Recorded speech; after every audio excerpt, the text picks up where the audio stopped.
Good morning, everybody. It's PJ, and you know what? This morning I woke up and I couldn't figure out what day it was. Like, I walked around my house going, is today Tuesday? Is it Wednesday? Is it Thursday? I think it's Thursday. But it took me a minute. What I wanted to talk to you about today, oh my God, the hair is tickling my face. What I wanted to talk to you about today was, you know, when I talk about magic and spells, it feels, I'm getting a new room so I can do it correctly, because I don't really have anywhere where I can film it correctly. I can do it, but I can't film it correctly. I mean, you get the general idea. I post what I say, that kind of thing. But to see it in its full beauty, yeah, I don't know that kind of place. I live in a cottage. Is less than 900 square feet of living space with another person and 3 dogs. And I like to keep things clean, so it's tough. But anyway, actually, my son, I think, is going to be moving out soon, and that takes away him and a dog and gives me 2 little rooms I can play with. So that should help a lot. But the other thing is when I think about telling you this, I also want to tell you that you don't even need a place to do magic. Magic is all up in your head. You know, witchcraft is right here. It's right between the temples. Because really what you're doing is manifesting something. Words are so important. The vibration of words.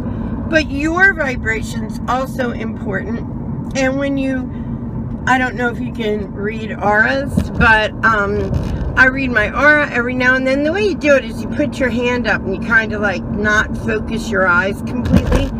And you will see like and it's not a double image because it kind of glows, but you'll see like an edge above where your skin is, and it'll be a color.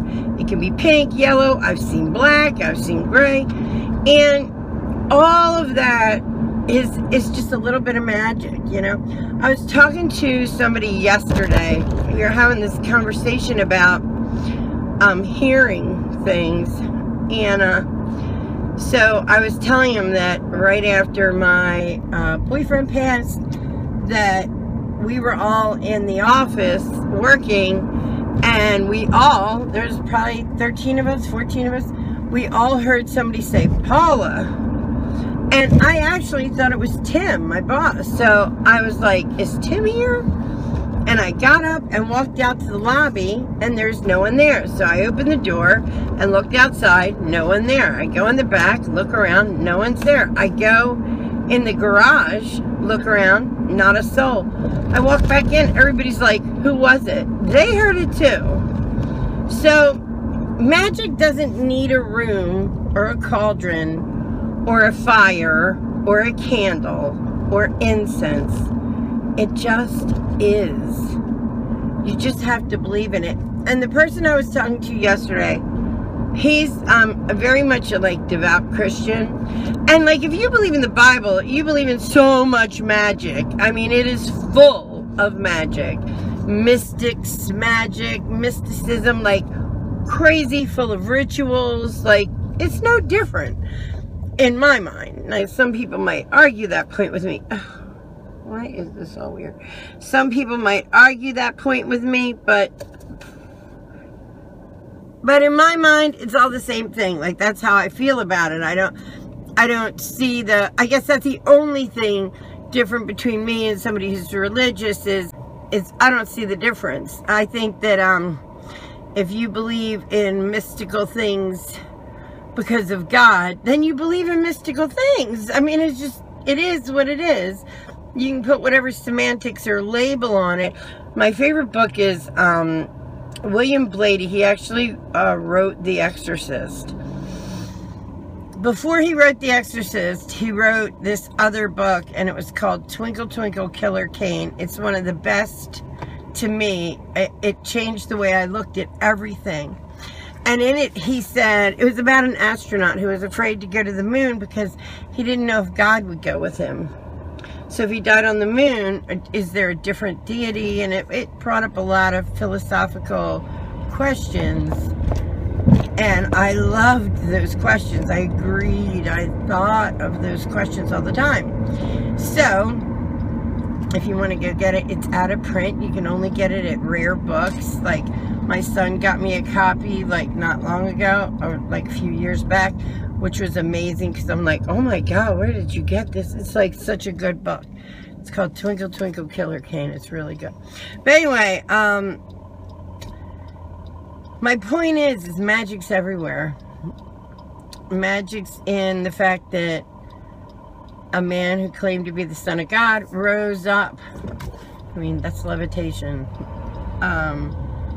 You know, you can just put whatever words to it. You can call it a miracle.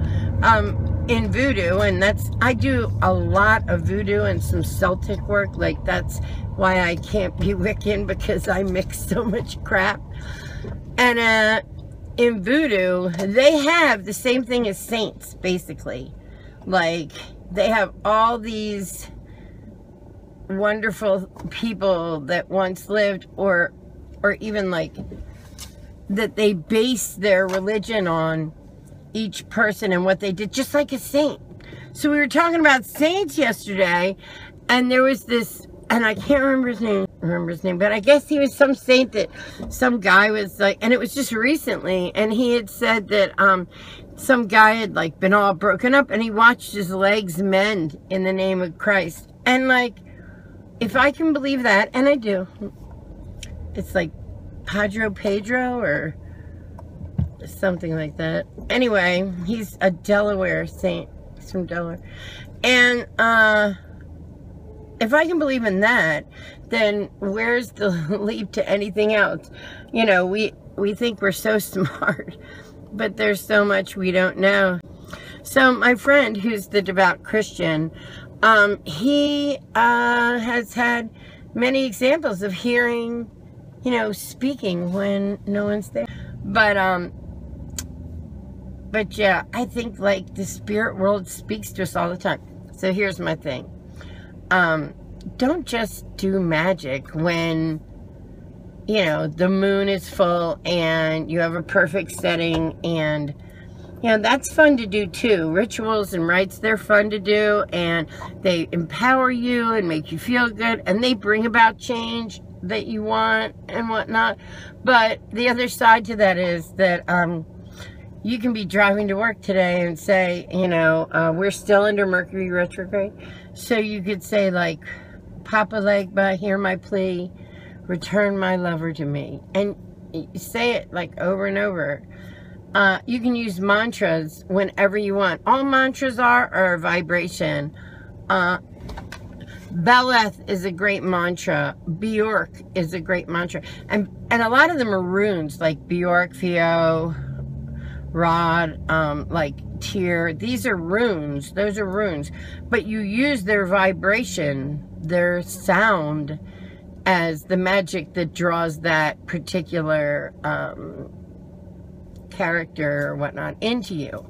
So while you're going to work, instead of listening to, you know, top friggin' 20 music that you've heard 60 million times, you know, take the time to do a little spell. All evil done to me comes back as my prosperity. I used to say it goes back to you 3 times 3, but didn't like the karma. Yeah. There's 1,000 little tiny little spells, and it isn't even about the spell. It's about your manifestation of that spell. Every morning I wake up and thank my ancestors. Every morning I thank them. I walk on their shoulders. They are the reason for my conversation right now. Everything is in the now. Like, the only thing that matters is this moment. You've got somebody who's got a terminal illness, something like that. The only thing that matters is this moment. Are they alive right now? Are they talking to you right now? Do you have them right now? You know, and if you start to try, it's not easy to think that way, but there's a peace to feeling that way. There's a strength to feeling that way, because we waste so much of our time worrying about tomorrow, and we're not even guaranteed tomorrow. What was I saying? Like, living in the now takes away so much of the worry. And worry doesn't really do much to fix anything.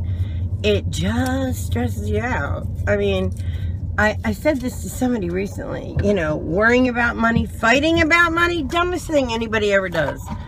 Oh, I know what it was. When I was doing the psychic readings on the other thing. By the way, I'll still do them. Post your question down below. I'll go ahead and pull some cards, look at a chart. Try to put your name or your birthday in there, and your birthday in there, just your first name.